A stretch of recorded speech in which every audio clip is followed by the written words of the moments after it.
தீய சக்தி, தீய சக்தி, தீய சக்தி. அட யார சொல்ற? திமுகவ. ஏன்? அவங்க வாரிசு அரசியல் பண்றாங்க. அப்படியா? அப்ப நேரு யாரு? முன்னாள் பிரதமர். அவரோட வாரிசு யாரு? முன்னாள் பிரதமர் அம்மையார் இந்திரா காந்தி. அவரோட வாரிசு யாரு? முன்னாள் பிரதமர் திரு ராஜீவ் காந்தி. அவரோட வாரிசு யாரு? இப்ப இருக்கிற நம்ம ராகுல் காந்தி. அப்ப இவங்க பண்ண அரசியல் வாரிசு அரசியல். ஆனால் நம்ம யார வாரிசு அரசியல் திட்டணும்? திமுகவ. அப்ப திமுகவில் இருந்த கூட்டணி கட்சிகள் நாம நேத்து வரைக்கும் என்ன சொன்னோம்? தீய சக்தின்னு சொன்னோம். யார் யாரு?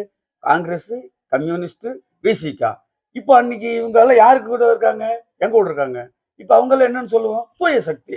ரைட்டு. உங்களை ஆட்சி அமைக்க கூப்பிட மறுத்தவர் யாரு? கவர்னர். அவர் யாரோட ஆளு? பிஜேபி ஆளு.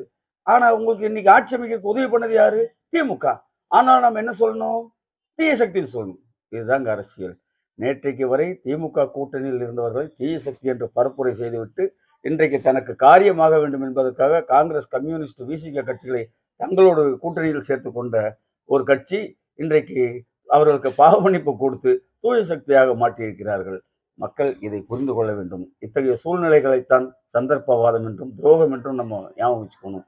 அதனால் இனி வரக்கூடிய காலகட்டங்களில் அரசியல் எப்படிப்பட்டது, யாரால் வழிநடத்தப்படுகிறது, என்ன கொள்கைகளை முன்னிறுத்துகிறார்கள், மக்களுக்கு எது சரி என்று புரிகிறது என்பதை பொறுத்திருந்து கூர்ந்து கவனித்து ஆராய்ந்து ஒருவர் பின் செல்லுங்கள். தொடர்ந்து இணைந்திருங்கள். அரசியல் பேசுவோம்.